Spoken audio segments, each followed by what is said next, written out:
Here's how I know this podcast is absolutely going to derail today. Because we're actually getting started on time. Wait, really? Yeah. What? I know! It's 11! Exactly. Oh, we're doing something right then. And I was actually too good to be true. Man, this is a busy show. Busy show. Because we got to talk about, and I can't believe the words that came out of your mouth before we started. That you weren't that impressed with last night's episode of This Is Us. I wasn't. Wow. I can't. Yeah, we'll go into more detail, but I wasn't really fully there for the show yesterday. And no, it's not because I was eating popcorn or cereal. The word I wrote down was epic. So I guess that, okay. I guess we have differing opinions of last night's This Is Us, which a lot was answered last night. It was. I'll say that much. I will say that much. And there was actually something that I didn't like about it. So we may be in agreement there about This Is Us. Plus the Seminole Hard Rock Tampa folks, we're going to have them on the show. I know. We're going to talk to them about some of the shows they're watching, plus Gasparilla. So excited. Are you excited? So as you can tell by my bead. Why didn't you tell me to bring mine? We'd be twinning right now. Twinning. Yeah, not now, clearly. This year. I mean, these are nice They're awesome. beads. Yeah, these are the trading beads that you get from the Seminole Hard Rock Tampa. Yeah, these are really nice, which they could actually kill somebody by throwing these, which was why they don't throw these. Why do we have violent tendencies right now, Brian? why are we talking about what could happen if they threw these at Gasparilla? Got it. So they're going to be they're going to be on the podcast version of the Totally Spoiled podcast. That'll be coming up. We'll also talk about you. Plus, New Amsterdam. Not you. It took me a while yesterday to figure out where we were going with that. But. Plus, New Amsterdam. So good. We'll talk about that coming up. I've been watching The Passage, which is the new show on Fox. Yeah, I want to hear a little bit more about that. We'll try to fit that in coming up. Fyre. We'll try to fit that in coming up. But first, we've got to talk about something that you brought up yesterday. Did you really not know that cats clean themselves? Jesus. That they clean their booties? I love how you're like their booties. Which you can see on the YouTube version.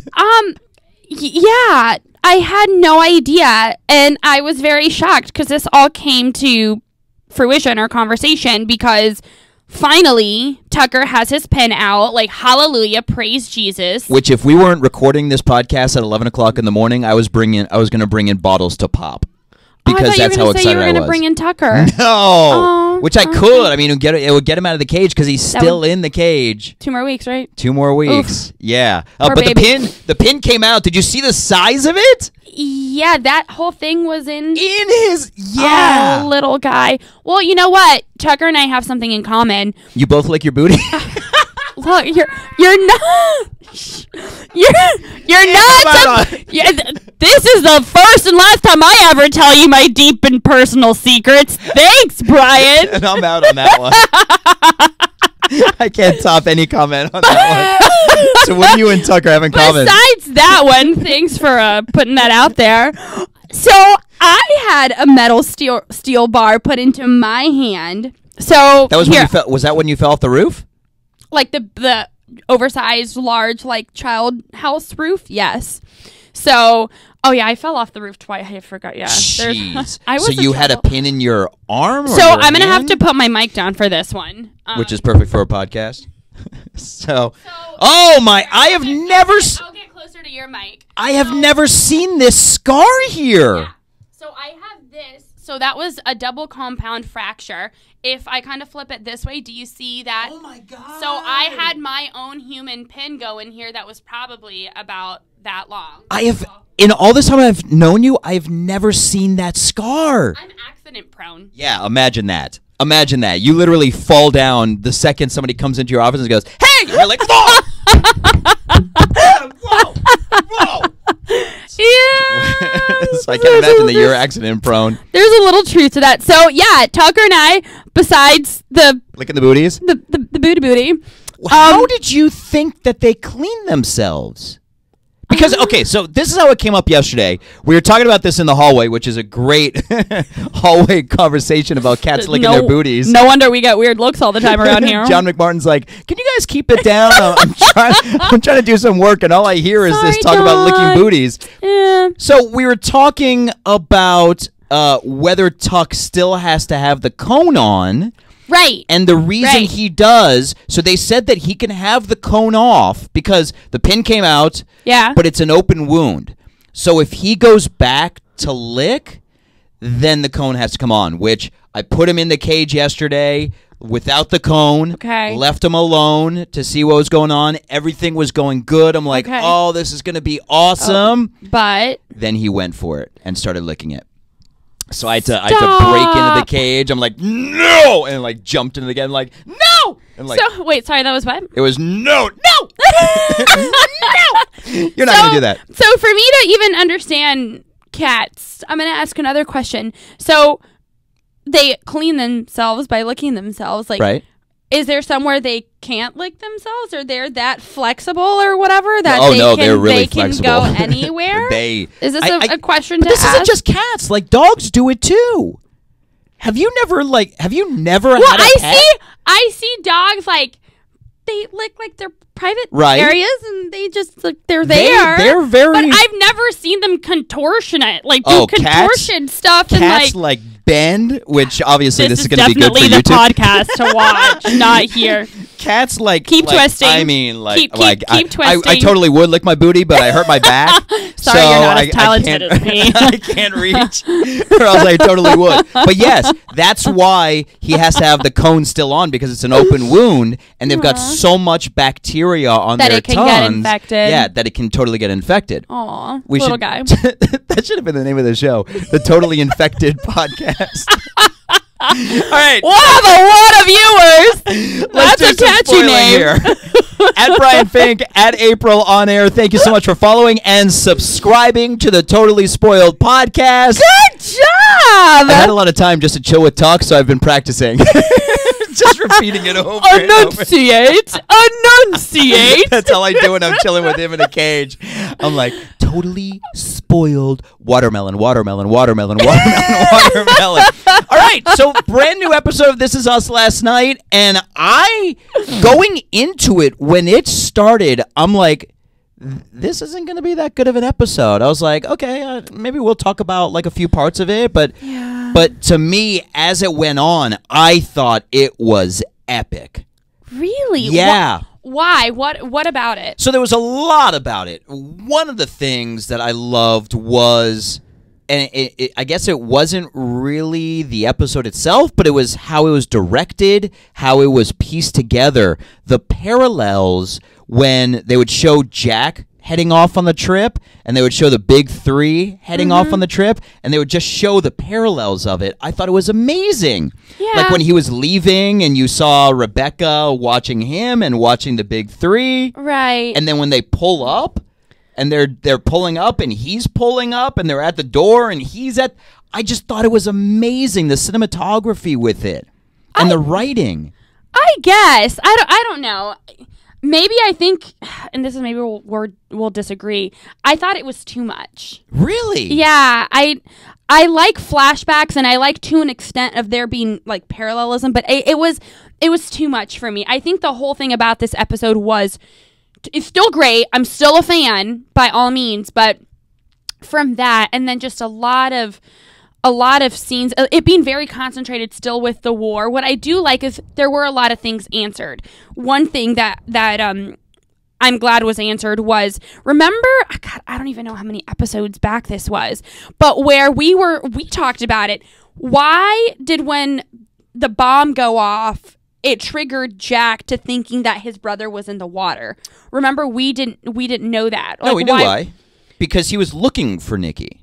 But why there? Like, why not anywhere else? I don't think that was very clear. Well, he was looking for Nikki, worried about him, and then all of a sudden he heard the explosion, so he went running to it. We didn't know what he was swimming out to. Yeah, no, that's what I mean. Like, we were like, what was he swimming out to? Well, in this episode, you see and know why he was out in the water, and it was pretty tragic. I mean, it pretty much goes unsaid what happened, but the boy dies. Yeah. So he explodes in the boat with the grenade, and oh god, that scene was a little rough for me. I honestly don't think I breathed the entire scene. I don't think I did either. I think this was these were my eyes the whole time. I was just like, oh my god, get out of the boat. Yeah. Get out of the boat. And I was thinking that the boy was going to grab one of the grenades. That's what I thought too. That's what I was waiting for. One of them, I didn't know if it was going to be the boy or Nikki, but one of them was going to grab it, and I still kind of had a feeling something tragic was going to happen, like it explode in their hands or something. Yeah, no, but what I mean is that like when Nikki kept like picking out the fish, I thought the boy was going to have grabbed a grenade, and that's what was going to go off. Every time they would pan away from the boy, I'm like, oh my god, this is it. Like literally, like on the edge of my couch, like waiting for it. Yeah, that scene was rough. That was rough. Like I said, that was one specific scene where the mom crying. Oh god, you mean like yelping, yelling, like it was like screeching. Like everything about it, and Nikki's like the actor's face. He was just cold. He was just, or what's that word I'm looking for? Just he was out of body. He was dead. Out of body. Yeah, I mean, pretty much. And then Jack yelling at him like while that's all happening, like, "What did you do?" With the ringing in the ears from the grenade going off. Just everything about it was amazing. Yeah, so we learned all about that. Just skipping back before we get to that, did you notice that when the big three were driving out there and Randall was driving, did you notice the cars speeding past them? No. If you still have it, you don't even have a DVR anymore. No. Go back and watch on Hulu. I was gonna say, can't I rewind on Hulu? Okay. Yeah, you can go back and watch it. I think I don't have Hulu, so I don't know if you can. We're gonna test it out. Yeah, just go back and watch when Randall's driving. Really? You see cars like flying past them, like he's driving like 5 miles. How did I miss this? That would be my mom. Oh my god, that was us on Dale Mabry yesterday. You think I'm kidding? I'm like, Mom, drive. Come on, speed limit 40, and she's going 20 freaking 5. Oh, you're kidding me. No, I'm not. She's a newfound driver again. That's guys, awesome. Watch out there. Yeah, so Maria on the loose.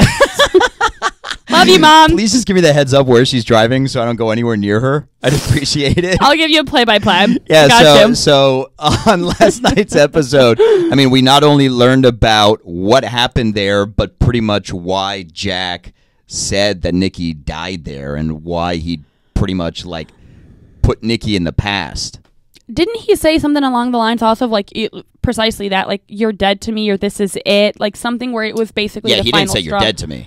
Yeah, but he's something where it was like basically the final straw. I'm trying to remember what. Well, when he goes to see him, I love how he's like, he tells him to stop sending the postcards, and then he leaves, and Nikki's able to bring him back in with screwing up the chocolate milk. I think that was my favorite line of the episode. Was how do you screw up chocolate milk, Nikki? Look.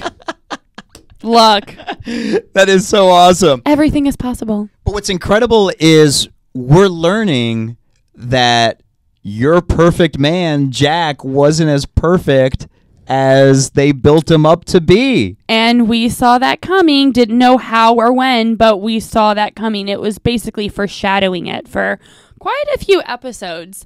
But yeah. I mean, how they're kind of humanizing him a little bit. Yeah. I mean, we know of all the issues he deals with, but we've never really seen this amount of lying to Rebecca. But how would you feel if your significant other not only lied to you about like a major thing, but lied to you about a relative being dead? Yeah, you bring up a really good point, because I wanted to talk about that too. You see throughout the episodes and seasons how close they are, and how it gives the illusion like there's no secrets between them and whatnot. So it's not like she was doing anything to harm her or betray her or their marriage, but a lie is still a lie. And you know someone for so long and for so many years, this huge part of them, or that was part of their life, is completely hidden. Yeah. And earlier on in their relationship, where was he going? He said something like about like a business trip, right? Yeah, he was saying check out. Yeah, he needed to go check out. I want to say. I think so. Yes. Yeah. And of course, like Rebecca doesn't question it. Okay, honey, whatever. But he was going to see his brother. I'm trying to think how I would react if I found out about that. Like 20 years later. Yeah. Because you see that when Kevin is like, Mom, Nikki's not dead. And Dad knew this. Her face was just blank. Yeah, and you pretty much see it throughout the entire episode of how much it's affected her. Oh, yeah. And when they go on like this road trip or say they're going to, Rebecca's just like, nope. And once again, Miguel's awesome now. I'm trying to think My boy, Miguel. I'm trying to think of why we hated Miguel so much, but we didn't. You know what it was? No, I hated Miguel. I hated Miguel. Okay, but to be fair, we didn't understand him. Right. There was no development in character, and it was just like, Jack's best friend like marries his wife. Like, what a dick. Like, that's at least what I thought, kind of like Kevin's own sentiments too. But now it's like, like Miguel. Like, he was so awesome. Yeah. Like, he was great in the episode last night too. Yeah. I like him. My dude. I love, this was kind of Kevin's moment when he, like, takes the initiative to go back for Nikki when Jack didn't. I mean, that's kind of showing that, again, Jack wasn't as perfect, because as a brother, you would hope that he would go back for him. Right. And kind of, especially when he's saying you've got, Nikki says you've got such a nice house. Yeah. He's like, you would hope that he would take him out of that trailer. And invite him, but he didn't. And it's great how you see like the turn signal, and then he thinks about it for a bit. Right. No, that was that. I think you said this too, kind of like he's doing. I don't know if you would call it picking up where his dad left off, or just kind of like switching the page, kind of a new chapter for him now. Like, whether this develops and he becomes part of their family or not, I guess we've just got to wait and see. But it's kind of neat to see how things with Jack, obviously with him dying, but there still being so many flashbacks, like that one chapter's over with, and now it's like, it's by no means bringing Jack back, but basically like a big part of him. Yeah, but I remember how I said last week about how I kind of felt Jack was kind of like a ghost in the flashbacks. Yeah. I love how this has brought him back into it. Yeah, it definitely does a good job doing that. He's a main part in it again, and right. I loved it. Like, I loved the flashbacks. I loved everything about it. Yeah. Here's what I didn't like. Okay. I don't know what it... I love how they answered everything. I love how Kevin goes back for Nikki, and, they pretty much stop him from killing himself. Right. Yeah. For some reason, during the previews for next episode, when they're showing how Nikki is going to become such a big part in this, I don't like it. I don't like, you don't want him to be part of this story? I don't know if it's because they're welcoming a brand new character in that I'm not used to, or if it's because Jack didn't want this. Like, Jack didn't want Nikki in their lives. I think that's kind of why I like it.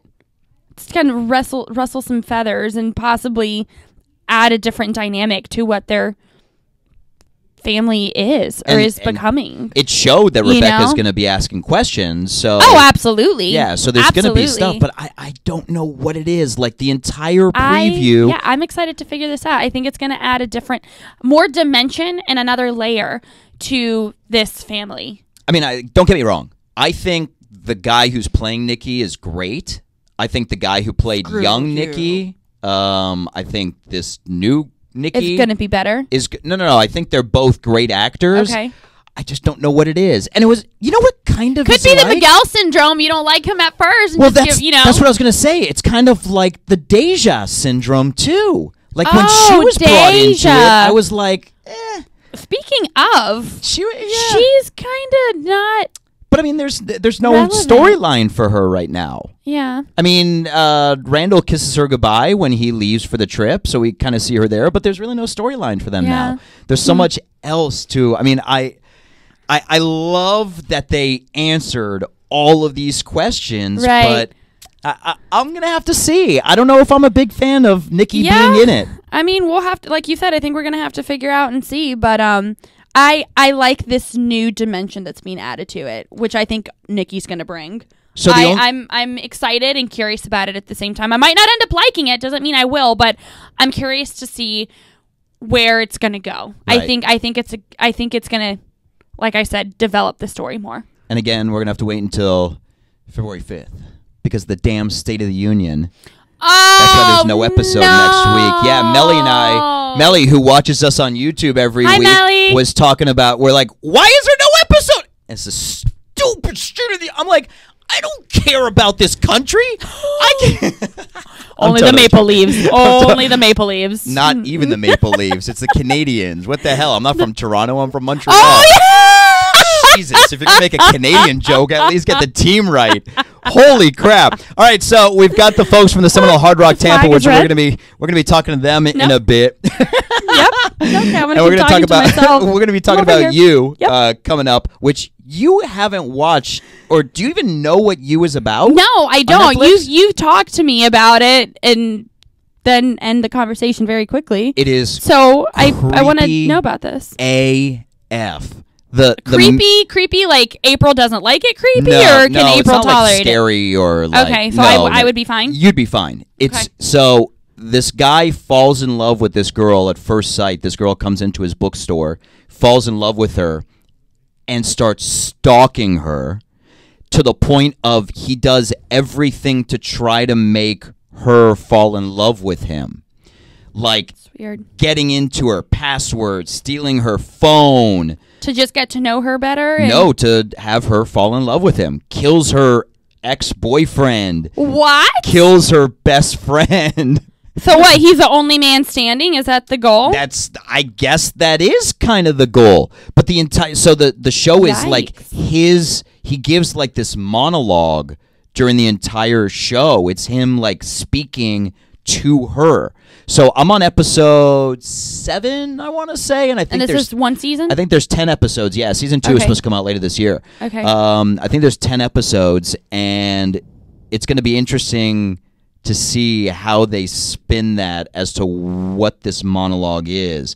But it is creepy because you know that there are people like this. He stalks on social media. Don't tell me that. He totally stalks on social media. He's not on social media, but he stalks on social media to learn everything about her, to learn everything about her friends, to learn where things are It is so creepy. I really suggest you watching it. It's really good.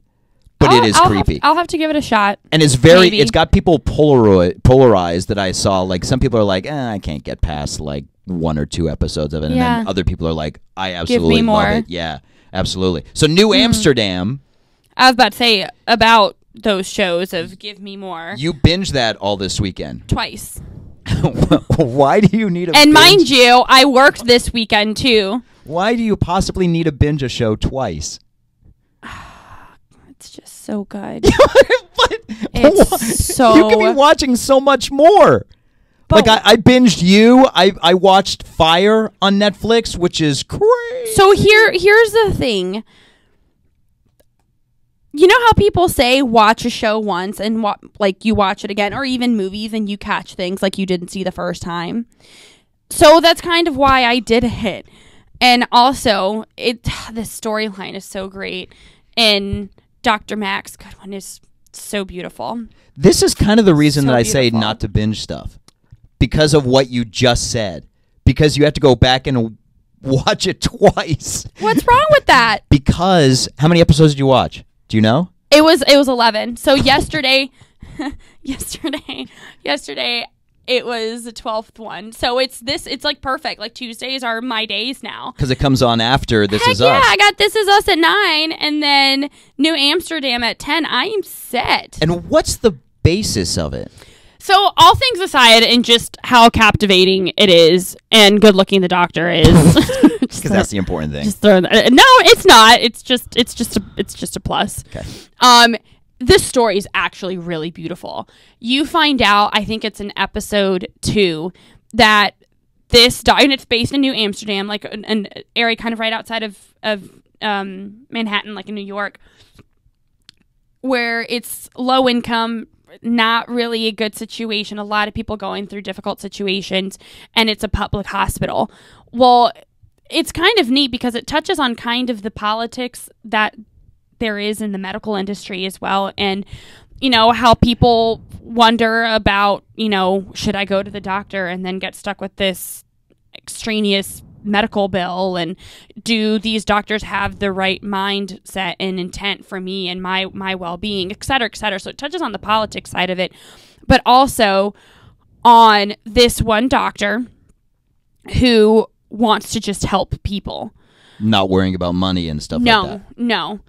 Who becomes the medical director, but still has his boss and is trying to change his boss's mind on, hey, look, we need to focus on patients, on getting them better, not just money, and fundraisers.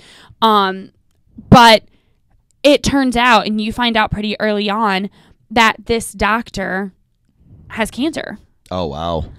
And he's fighting through it, doesn't tell anyone until one of his partners, and she finds out just through medical records of that he has.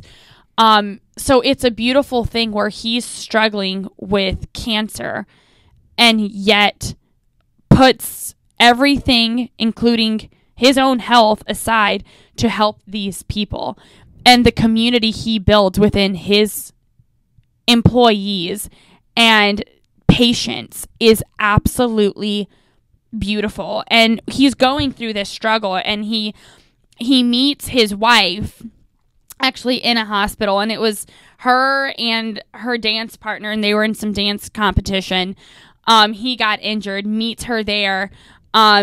She gives up her whole career for dance to be with him and to start a family, which is what he wanted as well.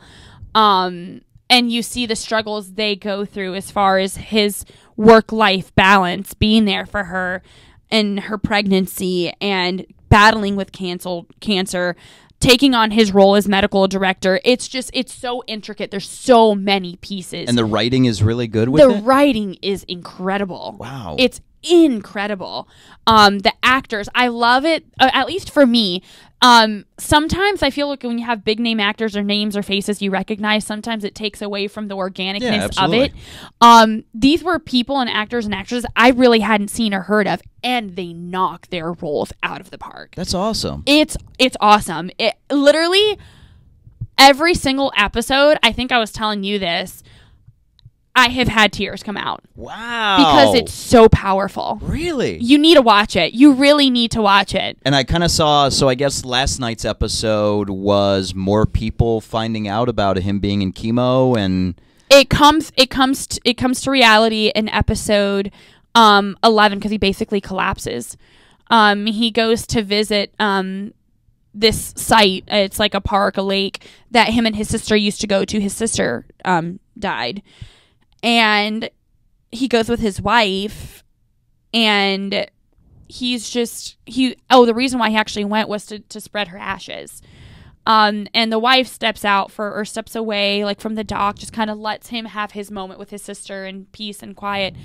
And oh God, it was so hard to see. You start to kind of see him kind of phase in and out, and just out of nowhere he collapses, and just the wife who's super pregnant, and she's trying to help him, and she thinks she lost him, and she has to slit his throat so he can breathe because he was she does a tracheotomy. Yep. Holy crap. Yeah, this like go girl. Yeah. It's powerful. I don't want to give it all away because I mean I can tell you every single episode and break it down for you. Well, I mean you did watch it twice. maybe more. Just saying.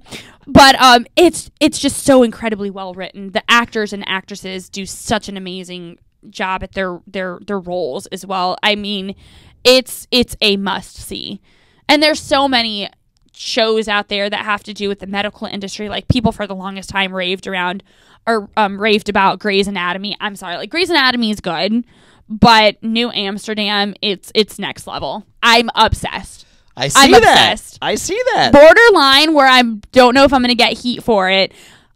I might like it just as much as This Is Us, maybe a little bit more. Wow. And I love This Is Us. You know that. I'm like This Is Us like fangirl. Well, maybe I'll go back and watch. But I mean, I was busy binging. So I watched. Yeah, give it a shot, and I'll give you a shot.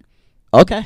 I'll have to give you a shot. I'm telling you, I'm like, give me a shot. It's so confusing. But you'll get it. You'll understand why it's called You. I mean, he literally is stalking her. I was going to say, it gives it, I mean, it's a good title. It gives it away when it's talking about even the creepiness of you. It is like so you. Creepy. Yeah. So creepy. I'll have to give it a shot. And what's even more awesome, Kaylee from Seminole Hard Rock Tampa is watching it too. And what does she think? You'll hear about it in the podcast version. Okay, Kaylee. They stop by because Darian stopped by. Yes. Kaylee stopped by. Angel, Mickey, Jose, and I was like, "Come on in." You weren't here yet, but it was great. I missed the crew. So make sure to check out the podcast version of the Totally Spoiled podcast. Also, you have to watch Fyre on Netflix. It is insane. I was talking to my best friend Demeza last night about it. It is so crazy. It's about Fyre Festival, right? Which is if you don't know what Fyre Festival is, it's the festival where like pretty much all these celebrities and all these models were posting about, and it blew up that it was going to be this huge EDM festival on this private island. What was the Bahamas, right? Yeah, it was supposed to be Pablo Escobar's old island. And that's enough for me to not go. Sorry. Oh my God, it is so crazy what went on with it, even to the point of one of the guys. Oh boy. So at one point they couldn't get the amount of bottled water that they were going to need. It was in customs. And so he sent one of his partners to this main guy's house to give him fellatio to get the water? Stop. Swear to God. Stop it. He called one of his partners and goes, "Hey, you're going to have to go over to this guy's house and to get the water." And the guy's like, "I'm going to take one for the team." And I thought it was bad enough that one random person lit a tent on fire as part of like a protest or like an FU. I was like, well, light a tent on fire. Well, that's the next level. There is so much that went on about how this guy was able to trick everybody. Oh my God, you have to watch Fyre on Netflix. I would say I'll definitely have to watch it because to understand how he got so many people on board to literally basically send them to a deserted island. Yeah, but I mean, he was there too. I mean, they thought it was going to happen. Like, he thought it was going to happen. But they run into, you have to watch it. It is so, like, watching you're going, like, how are these people, like, buying these tickets, like, sight unseen? That are hundreds of dollars. No, hundreds of thousands of dollars. Individually? Yeah. That's how much they were charging. Uh-uh. It was so crazy what was going on with it. No way. Oh my God. And there's a version on Hulu, I want to say, or Amazon. Yeah, you told me there were two different versions because I was wondering if it was the same thing, just broadcasted on different networks or whatever, but they kind of have their own different story, right? Yeah, so I didn't see the one, again, I don't know if it's Amazon or Hulu, but so Netflix was coming out with Fyre. The other people said, hey, we're going to do it first, and they put it out first. But from what I've read from people who have watched both of them, the Netflix one is better. Better. Yeah. Okay. So watch the Netflix one. All right, I'll give it a shot. Might make me think twice about another festival. Yeah, but we know better. Like, we have to see everything and know we're going to have a hotel, know the site, know... That makes me wonder, though, like...